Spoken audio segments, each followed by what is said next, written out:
कृपया वीडियो में न्यू है तो वीडियो को लाइक एंड सब्सक्राइब करें। कर्ण बोला, शल्य, पहले जो बातें बताई गई हैं उन्हें समझो। अब मैं पुनः तुमसे कुछ कहता हूं। मेरी कही हुई इस बात को तुम एकाग्रचित्त होकर सुनो। पूर्व काल में एक ब्राह्मण अतिथि के रूप में हमारे घर पर ठहरा था। उसने हमारे यहां का आचार विचार देखकर प्रसन्नता प्रकट करते हुए यह बात कही, मैंने अकेले ही दीर्घकाल तक हिमालय के शिखर पर निवास किया है और विभिन्न धर्मों से संपन्न बहुत से देश देखे हैं। इन सब देशों के लोग किसी भी निमित्त से धर्म के विरुद्ध नहीं जाते। वेदों के पारगामी विद्वानों ने जैसा बताया है उसी रूप में वे लोग संपूर्ण धर्म को मानते और बतलाते हैं। महाराज, विभिन्न धर्मों से युक्त अनेक देशों में घूमता घामता जब मैं बाहिक देश में आ रहा था तब वहां ऐसी बातें देखने और सुनने में आईं। उस देश में एक ही बाहिक पहले ब्राह्मण होकर फिर क्षत्रिय होता है, तत्पश्चात वैश्य और शूद्र भी बन जाता है। उसके बाद वह नाई होता है, नाई होकर फिर ब्राह्मण हो जाता है, ब्राह्मण होने के पश्चात फिर वही दास बन जाता है। वहां एक ही कुल में कुछ लोग ब्राह्मण और कुछ लोग स्वेच्छाचारी वर्णसंकर संतान उत्पन्न करने वाले होते हैं। गांधार, मद्र और बाहिक, इन सभी देशों के लोग मंद बुद्धि हुआ करते हैं। उस देश में मैंने इस प्रकार धर्म संकरता फैलाने वाली बातें सुनी। सारी पृथ्वी में घूमकर केवल बाहिक देश में ही मुझे धर्म के विपरीत आचार व्यवहार दिखाई दिया। शल्य, ये सब बातें जान लो, अभी और कहता हूं। एक दूसरे यात्री ने भी बाहिकों के संबंध में जो घृणित बातें बताई थीं उन्हें सुनो। कहते हैं, प्राचीन काल में लुटेरे डाकुओं ने आरट्ट देश से किसी सती स्त्री का अपहरण कर लिया और अधर्मपूर्वक उसके साथ समागम किया। तब उसने उन्हें यह शाप दे दिया, मैं अभी बालिका हूं और मेरे भाई बंधु मौजूद हैं, तो भी तुम लोगों ने अधर्मपूर्वक मेरे साथ समागम किया है, इसलिए इस कुल की सारी स्त्रियां व्यभिचारिणी होंगी। नराधमों, तुम्हें इस घोर पाप से कभी छुटकारा नहीं मिलेगा। कुरु, पांचाल, शाल्व, मत्स्य, नैमिष, कोसल, काशी, अंग, कलिंग, मगध और चेदी देशों के बड़भागी मनुष्य सनातन धर्म को जानते हैं।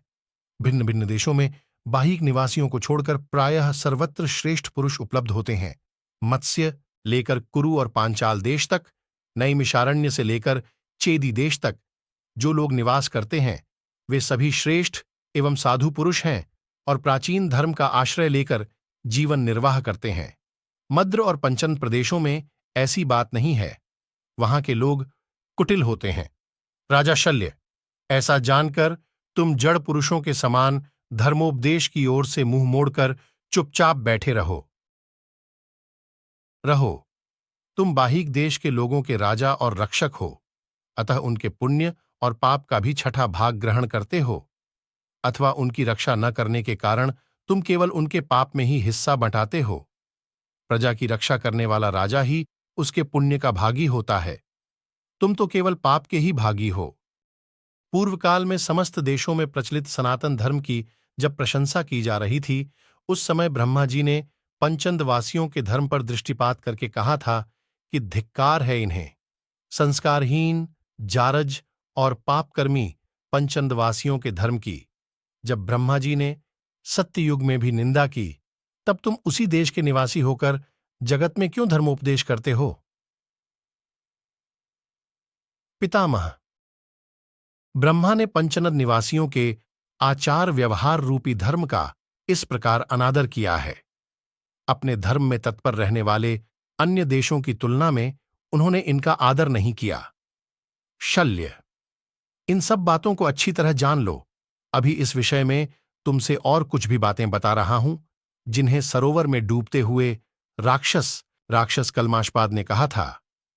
क्षत्रिय का मल है भिक्षावृत्ति, ब्राह्मण का मल है वेद शास्त्रों के विपरीत आचरण, पृथ्वी के मल हैं बाहिक और स्त्रियों का मल है मद्र देश की स्त्रियां। उस डूबते हुए राक्षस का किसी राजा ने उद्धार करके उससे कुछ प्रश्न किया। उनके उस प्रश्न के उत्तर में राक्षस ने जो कुछ कहा था उसे सुनो। मनुष्यों के मल हैं म्लेच्छ, म्लेच्छों के मल हैं शराब बेचने वाले कलाल, कलालों के मल हैं हींजड़े, और हींजड़ों के मल हैं राजपुरोहित। राजपुरोहितों के पुरोहित तथा मद्र देशवासियों का जो मल है वह सब तुम्हें प्राप्त हो, यदि इस सरोवर से तुम मेरा उद्धार न कर दो। जिन पर राक्षसों का उपद्रव है तथा जो विष के प्रभाव से मारे गए हैं, उनके लिए यह उत्तम सिद्ध वाक्य ही राक्षस के प्रभाव का निवारण करने वाला एवं जीवन रक्षक औषध बताया गया है। पांचाल देश के लोग वेदोक्त धर्म का आश्रय लेते हैं। कुरु देश के निवासी धर्मानुकूल कार्य करते हैं। मत्स्य देश के लोग सत्य बोलते और शूरसेन निवासी यज्ञ करते हैं। पूर्व देश के लोग दास कर्म करने वाले, दक्षिण के निवासी वृषल, बाहिक देश के लोग चोर और सौराष्ट्र निवासी वर्णशंकर होते हैं। कृतघ्नता, दूसरों के धन का अपहरण, मदिरापान, गुरुपत्नी गमन, कटुवचन का प्रयोग, गोवध, रात के समय घर से बाहर घूमना और दूसरों के वस्त्र का उपयोग करना, ये सब जिनके धर्म हैं, उन आरट्टों और पंचंद वासियों के लिए अधर्म नाम की कोई वस्तु है ही नहीं। उन्हें धिक्कार है। पांचाल, कौरव, नैमिष और मत्स्य देशों के निवासी धर्म को जानते हैं। उत्तर, अंग तथा मगध देशों के वृद्ध पुरुष शास्त्रोक्त धर्मों का आश्रय लेकर जीवन निर्वाह करते हैं। अग्नि आदि देवता पूर्व दिशा का आश्रय लेकर रहते हैं। पितर पुण्यकर्मा यमराज के द्वारा सुरक्षित दक्षिण दिशा में निवास करते हैं। बलवान वरुण देवताओं का पालन करते हुए पश्चिम दिशा की रक्षा में तत्पर रहते हैं और भगवान सोम ब्राह्मणों के साथ उत्तर दिशा की रक्षा करते हैं। महाराज, राक्षस, पिशाच और गुह्यक, ये गिरिराज, हिमालय तथा गंधमादन पर्वत की रक्षा करते हैं और अविनाशी एवं सर्वव्यापी भगवान जनार्दन समस्त प्राणियों का पालन करते हैं। परंतु बाहिक देश पर किसी भी देवता का विशेष अनुग्रह नहीं है। मगध देश के लोग इशारों से ही सब बात समझ लेते हैं। कोसल निवासी नेत्रों की भावभंगी से मन का भाव जान लेते हैं। कुरु तथा पांचाल देश के लोग आधी बात कहने पर ही पूरी बात समझ लेते हैं।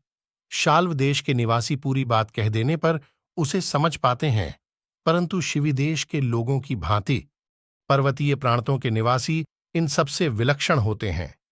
वे पूरी बात कहने पर भी नहीं समझ पाते।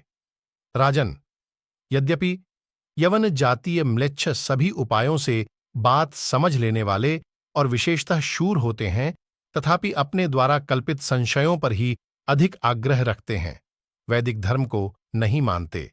अन्य देशों के लोग बिना कहे हुए कोई बात नहीं समझते हैं, परंतु बाहिक देश के लोग सब काम उलटे ही करते हैं। उनकी समझ उलटी ही होती है। और मद्र देश के कुछ निवासी तो ऐसे होते हैं कि कुछ भी नहीं समझ पाते। शल्य, ऐसे ही तुम हो। अब मेरी बात का जवाब नहीं दोगे। मद्र देश के निवासी को पृथ्वी के संपूर्ण देशों का मल बताया जाता है। मदिरापान, गुरु की शैया का उपभोग, भ्रूण हत्या और दूसरों के धन का अपहरण, ये जिनके धर्म हैं, उनके लिए अधर्म नाम की कोई वस्तु नहीं। ऐसे आरठ और पंचनद देश के लोगों को धिक्कार है। यह जानकर तुम चुपचाप बैठे रहो, फिर कोई प्रतिकूल बात मुंह से न निकालो, अन्यथा पहले तुम्ही को मारकर पीछे पीछे श्रीकृष्ण और अर्जुन का वध करूंगा। शल्य बोले, कर्ण, तुम जहां के राजा बनाए गए हो, उस अंग देश में क्या होता है? अपने सगे संबंधी तब रोग से पीड़ित हो जाते हैं तो उनका परित्याग कर दिया जाता है। अपनी ही स्त्री और बच्चों को वहां के लोग सरे बाजार बेचते हैं। उस दिन रथी और अतिथियों की गणना करते समय भीष्म जी ने तुमसे जो कुछ कहा था, उसके अनुसार अपने उन दोषों को जानकर क्रोध रहित हो, शांत हो जाओ। कर्ण, सर्वत्र ब्राह्मण हैं, सब जगह क्षत्रिय, वैश्य और शूद्र हैं तथा सभी देशों में उत्तम व्रत का पालन करने वाली साध्वी स्त्रियां होती हैं। सभी देशों के पुरुष दूसरे पुरुषों के साथ बात करते समय उपहास के द्वारा एक दूसरे को चोट पहुंचाते हैं और स्त्रियों के साथ रमण करते हैं। सभी देशों में अपने अपने धर्म का पालन करने वाले राजा रहते हैं जो दुष्टों का दमन करते हैं तथा सर्वत्र ही धर्मात्मा मनुष्य निवास करते हैं।